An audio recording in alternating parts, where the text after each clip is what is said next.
Hello, everyone. Welcome back to See the Invisible, Living with an Invisible or Rare Disease. My name is Rhonda Franny Jefferson, and thank you so much for taking some time out to listen today. If you're new to this podcast, just to explain a little bit about what I discuss or hope to accomplish by having this podcast is normally I'm an avid reader, so I'll read a lot of articles as well as just other types of media that discuss things about health. And I do have an invisible and rare disease, and I just feel that it's important that we all have support. And while having an invisible disease can sometimes make someone feel alone, I just want to show that there are other people out there who can empathize with what another person is going through. That even though our situations are not exactly the same, we can understand and try to support each other. Also, especially with this past year, we all have challenges, and having a global pandemic, of course, added to those challenges. It also, though, did highlight that not everybody can sympathize or empathize with others, and that was kind of a driving force for me to start this podcast after getting some negative comments from others about having a rare illness or an invisible illness. So that just kind of spurred me on to start this podcast to not only show support for others, show support for those that care about us, but also it does help me as it's kind of a form of therapy to discuss certain things. So we have been discussing asthma and allergies, and last week was tips on how to travel with allergies and asthma. I'm going to focus on a couple articles today, and after I go through my normal disclaimers, we will start on that today. So, I am in no way a medical, insurance, or legal expert. If you do have any questions in those areas or fields, please make sure that you're reaching out to a specialist so that you can get the best, most complete answer. This podcast is not meant in any way to be medical advice. I am just providing information and feedback on articles that I've read, as well as speaking about my experience and my situation. Okay, so also, I did get new recording equipment. I know it's not the best quality, but I think from listening to it, it's a little bit better than my previous microphone. So if it does sound a little different than normal, or any of my previous episodes, that's the reason why. If you do, find that it's not as good, or you're having trouble hearing it, please let me know. It can sometimes sound different from listening to it against my actual sound system compared to when I upload it. So, like I said, if you can't hear anything or it doesn't sound like it's really providing full coverage, just let me know. So, this is my second time also recording this episode. Sometimes it does someone well to kind of sit back and take a few moments or a week to reflect on something. Last week, I did read a number of articles related to the topics that we've been discussing. And sometimes, I'm human. I do say that this podcast does help me as well to discuss what I've been going through. But I have to recognize when I myself have trigger points. And one of those is the discussion of pets on airplanes. I'm not talking about service animals. So just to be clear, if I'm ever discussing a pet on a plane, I am not in any way discussing a service animal. Service animals are allowed on any flight as They are needed as the companion as well as a tool and resource for the person that they're with. So, I just wanted to make sure that that was clear. But what I'm talking about are, just having a pet on a plane or a non-trained emotional support animal. Now, I think part of the issues that have come around are probably because of some people who have tried to take advantage of that. And this topic has kind of been going on for a while. It was a few years back, I forget the exact year or date, but the topic is always brought up when you have someone who tries to bring an exotic animal, and I think this one was an emotional support peacock onto a plane. Now, the person may have very well gotten support from her peacock, but those are known to be very aggressive animals. And that's something that you cannot get away from if you're inside a plane. So I think most people overall recognize that that was not really an animal that would be conducive to being on a plane. Around the same time, I read articles about someone who had an emotional support pig on a plane. Now, my cousin, actually, she's had pigs. She's had a skunk. I'm not sure what it's called, but the scent gland was removed. I think she had found it was injured or something, and she wanted to nurse it and bring it back, to its health. But, okay, she also had a number of pet snakes. So I know that different people have different animals, and, her pet pig was her baby. And, she drove it everywhere. And, when she would go, to the bank through the drive-through, people would say hi to the pig. So there was a very strong bond there with her pets. So I can definitely understand why someone wants to bring not only a pet, but an actual support animal onto a plane. But sometimes there is this line where when you have someone with an actual physical need, where does that line get drawn? So going back to the comments on some of the discussion boards I was on, and at that time I was not as vocal as I am now. I felt kind of, I don't want to say ashamed, but maybe shy about the fact that I had certain allergies. Now, those closest to me, those that I worked with, because, just in case something ever were to happen, they would know. But as far as, discussing it in open forums, that really wasn't my thing. However, there was some very, very strong viewpoints in that, basically anytime someone wanted to bring an animal onto a plane, they should be able to. Well, while I love dogs, and I actually grew up with dogs, but for some reason, somehow, I developed an allergy, or maybe, they actually did run an allergy test, and I was allergic to dogs and horses, actually, which was a surprise as well. But it did explain why sometimes I would start having these sneezing fits, and then as I guess I had more exposures, trouble breathing, watery eyes, just some things that went from just being uncomfortable to actually being very scary. So I did, begin to make comments, trying to be as respectful as possible. One of my big things is I always do want to try to understand another person's situation.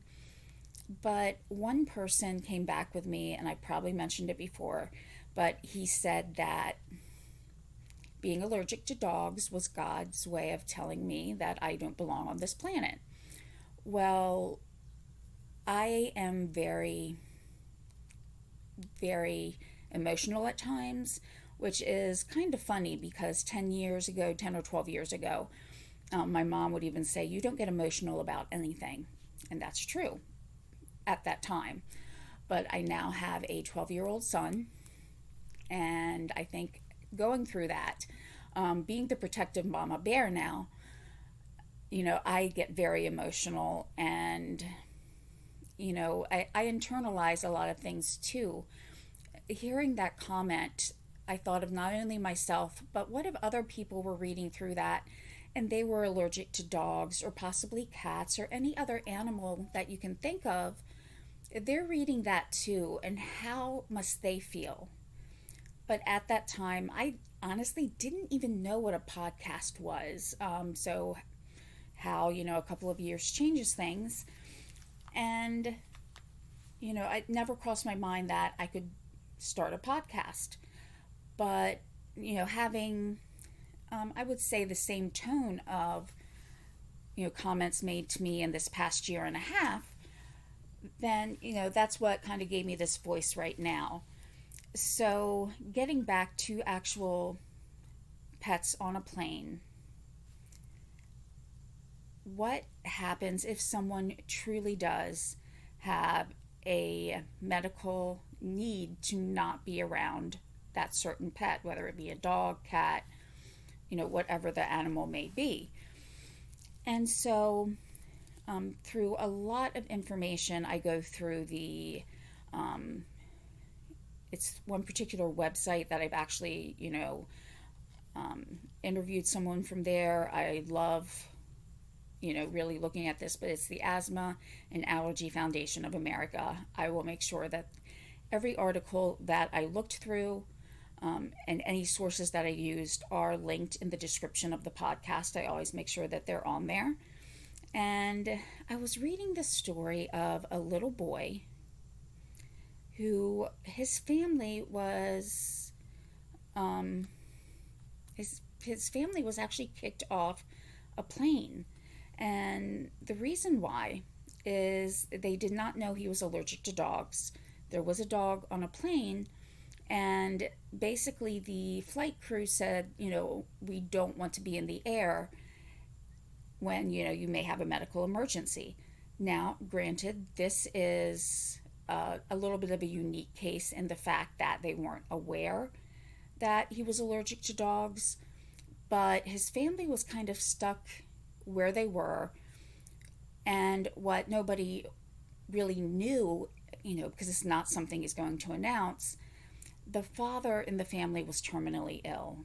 He had cancer. It was, he was near the end stages. And they had been on a trip probably to see family that, most likely looking at the timing, he would not see again. So I'm sure this was a very, very emotional time. I mean, I have been in that situation where I flew to see a great grandparent, and I knew that, money wise, time wise, I would not see him again. And, so we parted crying because we knew. And so my heart really went out to this family, just because I know what it's like to, be looking at a person that you love and know that you most likely will not be able to see them again. And so this family had to go through this very emotional event during a time where they were already emotional. So, again, a unique situation where they didn't know that their son was allergic. But what would have happened if they were in the middle of the air when it happened? Say, just based on seating, maybe the dog was in a part of the plane that was farther away from him, and by the time, the air circulated, they were up in the air, and that's when he started having a reaction. So those questions really brought about something that, while I was reading, thought was absolutely wonderful. And this was a new bill that was presented called S like Sam 1972, so S 1972. And that was, presented to the government in, I believe, 2015. That was the date of the article, August of 2015. And what that bill would do is require that airlines have EpiPens, as well as training for their crew members on how to use them. And I think this is important for a lot of people who work with the public who are really in a confined space. And if you want to talk about a confined space, really an airplane, that's pretty darn confined, as well as the fact that it's not as simple as just getting to an emergency room. While that in its own process may not always be simple, doing so from 35,000 feet in the air just adds so many complexities to that. So, this bill was, I think a very good step in that direction. However, while I was trying to find out if this bill ever passed, I couldn't get anything on that. All the information was from 2015, and it just seemed like it stalled. It was presented, but that was it. And the actual name of the bill was the Airline Access to Emergency Epinephrine Act, and this was introduced by Senators Mark Kirk, a Republican from Illinois, and Jeanne Shaheen, a Democrat from Illinois. So you have two senators from the same area, but on what's called different side of the aisles. But this was something that was important, and they did introduce this act. But for all of that, what good does it do if it's not passed? It may bring some awareness to some people, but unless someone acts on it any further, it's just a footnote in the history of accessibility for those who have asthma and allergies. So I think to expect, flight attendants and any flight crew to be able to, assess and treat any medical emergency is kind of unfeasible. But anaphylaxis and, allergies, they are some of the, most common reactions someone will have. So you never know when something might come up, like this little boy who didn't know he was allergic to begin with, like maybe never coming in contact with seafood or with tree nuts as a child, and you're now this child on a plane and you've come in contact with them.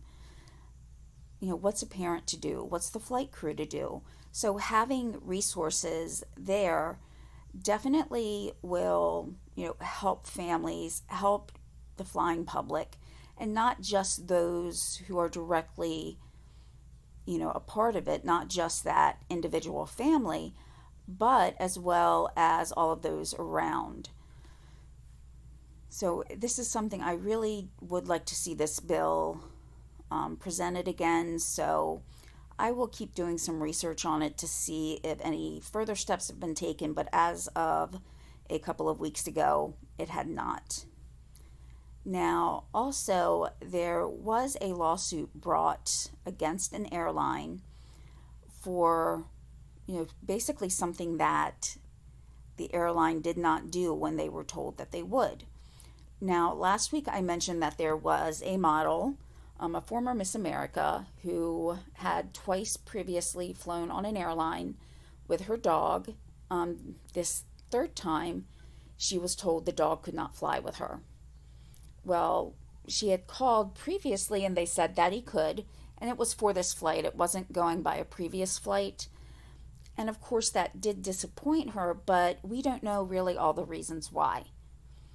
So, this is kind of looking at it from a different perspective. She had been told she could bring her pet with her, but then all of a sudden she couldn't.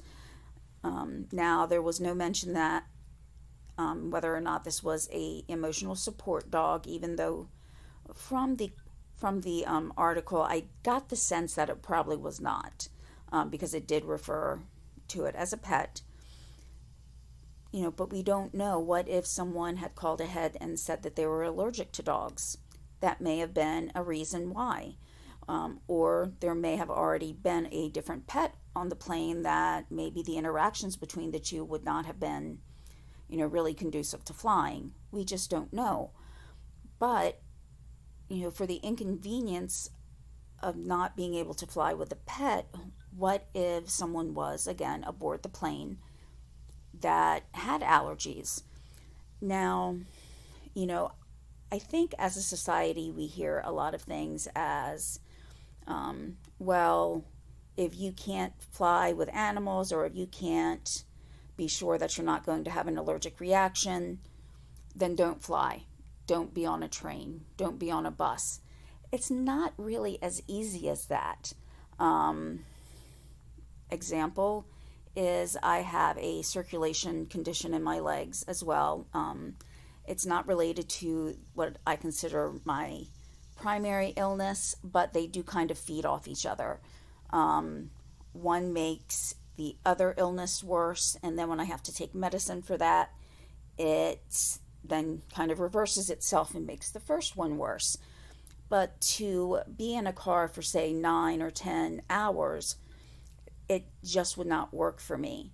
I have had blood clots, and while, yes, there are concerns of blood clots when you're on a plane for extended periods of time, being in a car, especially if you're driving with colleagues and stopping every, hour to try to, stretch, move, is a lot more inconvenient. There were times where just driving 2 hours, my husband and I would have to stop about every 30 minutes because I was in so much pain. So, sometimes flying, it would be more conducive if there was no way I could drive or be a passenger for that distance. But at the same time, if there was an animal on the plane that I was allergic to, I would probably start. Initially, it's watery eyes, some sneezing, itchy throat, but then it would lead to difficulty breathing.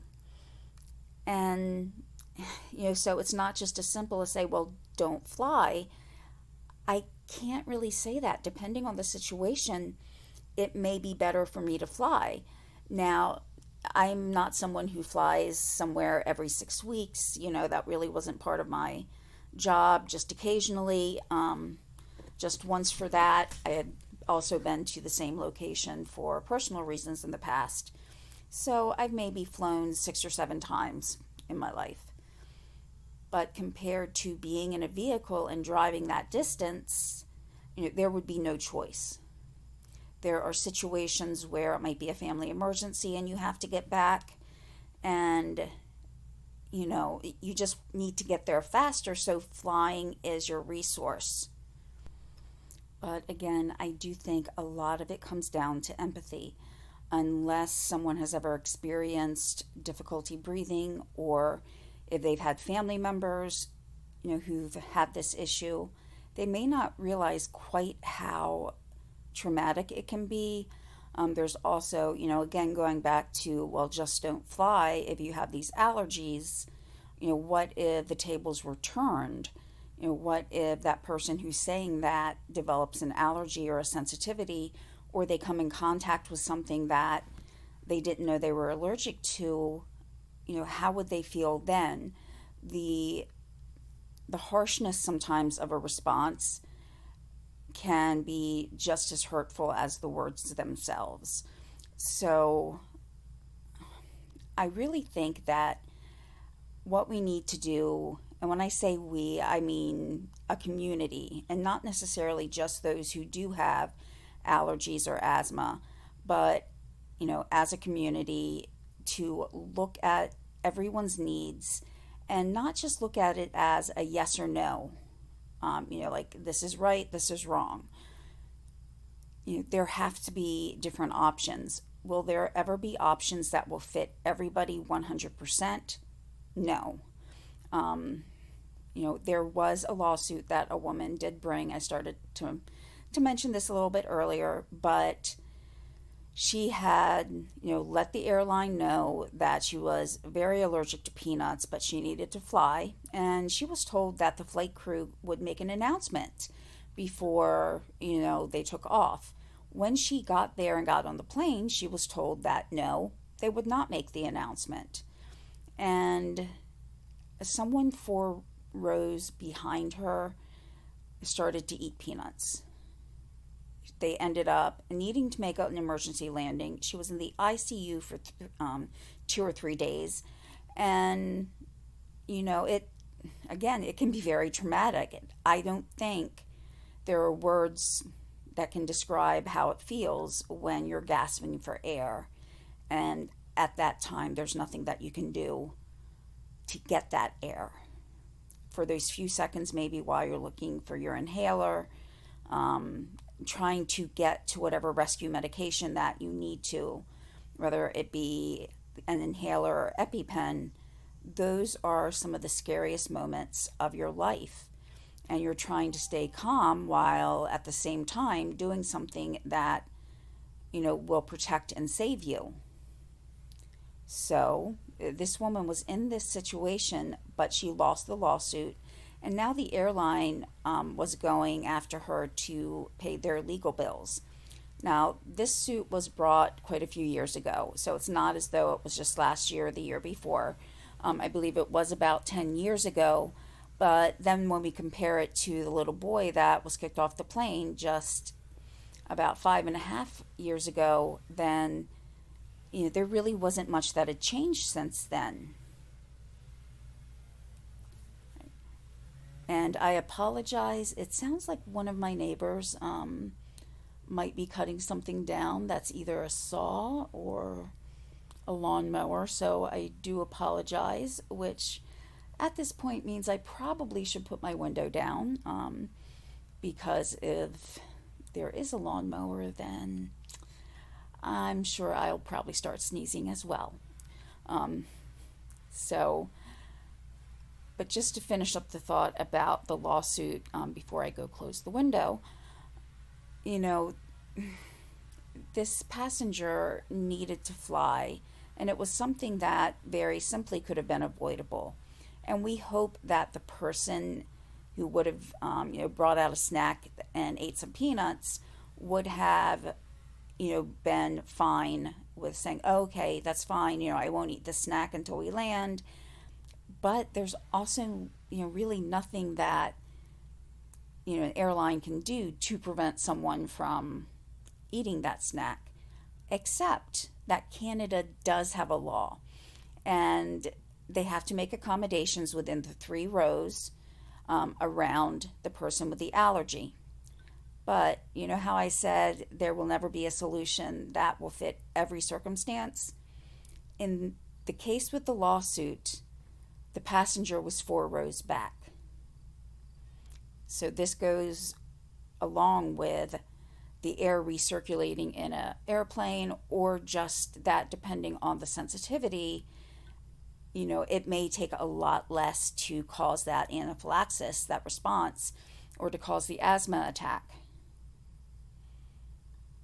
So it would be wonderful if the airline industry could work together with their customers who have different types of challenges that they have to face, whether it be, allergies, whether it be an actual mobility issue where they need help getting onto a plane and allowing a passenger to have whatever mobility aids that they need, because I could not find the article, but I had read a while back about someone who had difficulty getting on the plane with, with a mobility aid. And as someone who definitely needs them when, I have a flare-up of my illness, or if I have an infection in my legs where I need help with balance, that would be like a deal changer for me. I could not fly because, in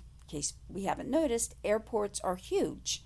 There would be no way if I was in the middle of a flare-up that I could, walk that distance, even though odds are if I had begun a flare-up, I would probably not be able to make the trip.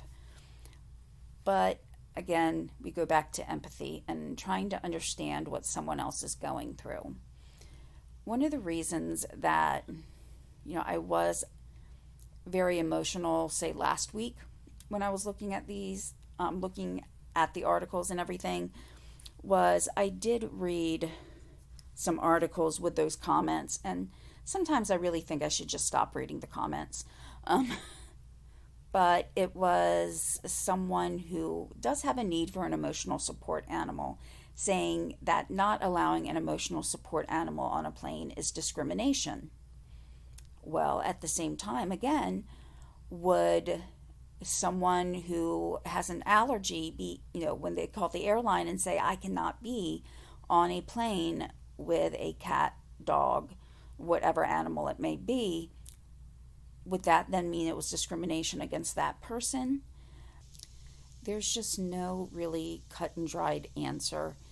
And, the biggest things that we can try to take away from this are to empathize with others, try to show still, respect to others, even if they have a different of opinion, and also to try to open up a dialogue between airlines or any other transport industry where, we may come into contact, as far as like trying to find different situations or accommodations for everybody within a plane, that is not always going to work.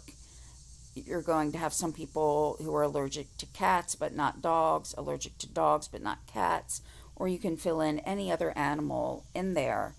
And there's always the possibility of coming across dander. But even if, say, certain planes were designated as pet friendly or non-pet friendly, you're still going to come up with situations where someone might be flying with, I'll just stick with cats and dogs, might be flying with a cat and they're perfectly fine with their cat, but if they're allergic to dogs and someone gets on the plane, then, then they're in some trouble. Plus, some animals are just not conducive to flying together, or even just being in an enclosed cabin. If I'm on a plane going beyond, asthma and allergies, sometimes there can be a lot of noise if there is a pet on the plane. So, going through what I've gone through in my life, knowing that, there are other people, though, in different situations than I am, I just do really think that as a community of those who have illnesses, we need to try to make our voices heard and let the transportation industries know that we're customers, we deserve to be treated with the same respect as everyone else. And, as long as the accommodation does not cause an undue strain on their business, then why can these accommodations not be made, especially if someone calls ahead to provide this information? So, I think for right now, that's where I'm going to end it. If I went through any other things, it would really be a repetitive pieces of information from, say, last week or the week before. So, today's episode was more about reactions to situations that other people have been in and just how heart-wrenching or uncomfortable, it may be for them. And to try to let those people or anyone who's been through a similar situation that, it's okay to speak up. You need to let people know that this was your experience. And, it's something that is a medical issue for you. And to be treated in any way other than very respectfully is just not something that can be tolerated. I think also there's still some misinformation about whether or not allergies and asthma are considered a disability under the ADA. And a lot of people who may have harsher reactions against any accommodations made for those with asthma and allergies, there needs to be that education that yes, allergies, asthma, they're considered disabilities under the ADA. So accommodations should be made whenever possible, as long as it does not cause undue stress or strain to the business, it has to be done according to the ADA. I know reading through some comments, people were saying, well, an airline is like a private company. They don't need to do anything. The state can't mandate it. But they are also a public entity that offers services to the public. So as such, they need to meet the mandates of the ADA, Americans with Disabilities Act. So that understanding that these illnesses are considered disabilities would go a long way in people understanding what transportation industries really needs to do. So just ending on, a note of cooperation. I know that probably if 10 people were to come into a room, those 10 people would have different needs, whether it's food-based needs in regards to allergies, seasonal allergies, which can, lead to asthma attacks, allergies to down, allergies to cats, dogs, like we've been discussing. I'm just kind of defaulting to those as those are the two most common pets that you might see on a plane. Just to find a way to try to meet as many people's needs as possible while remaining cooperative, while remaining respectful, and while we can understand that each of us might be very passionate about our particular need, understanding that the person next to us is just as passionate about their individual needs as well.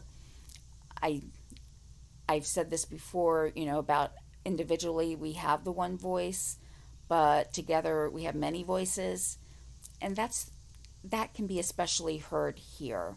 So it's something that really we should look at, and especially, as unfortunately COVID seems to be making a surge or a comeback, it's not only the needs that we're looking at with allergies and asthma now,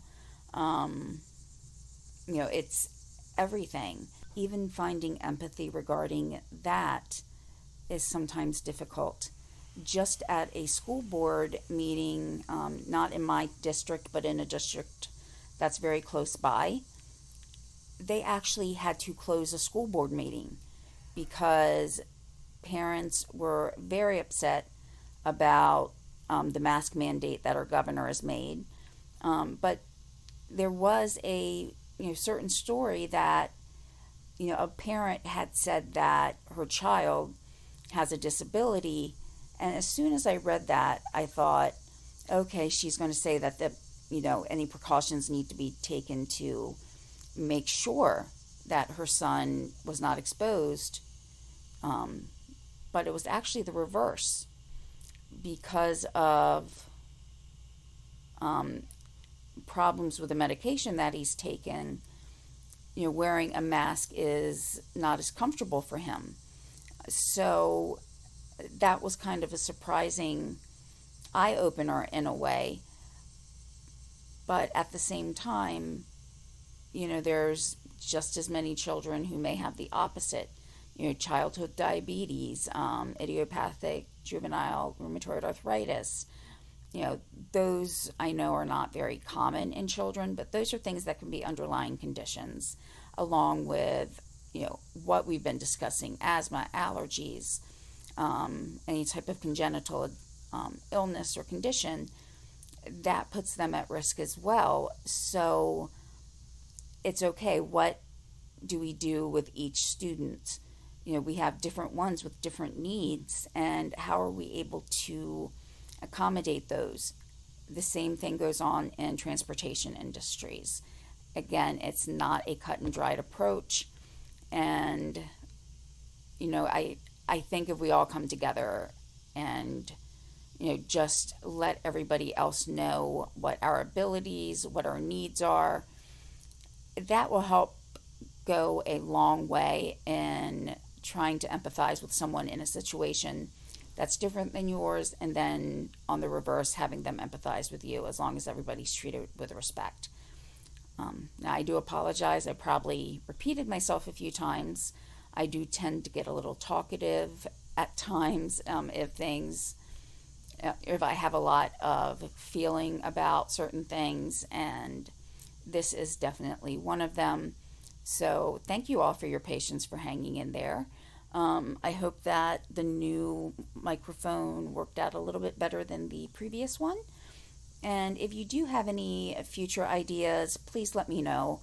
Um, I am still working on an episode with the interview I did with someone from the AAFA, but I found some of the numbers actually while looking at other things actually overlap in some ways. So I really want to get into that and do some research before I actually do the episode. So all my contact information is in the description if you do have any ideas. All my sources are in there too. There will be a few articles that I looked at, as well as the article with information on the bill S 1972 that did not seem to go through, and maybe we can get some momentum started in that. I'll probably email my representative tonight. He's actually been very responsive at times because I have reached out to him before. So maybe this is a way to try to get things jump started on that again. All right. Well, I hope everyone has a good rest of your week. I will be talking to you again soon, and thank you all for listening. Bye bye.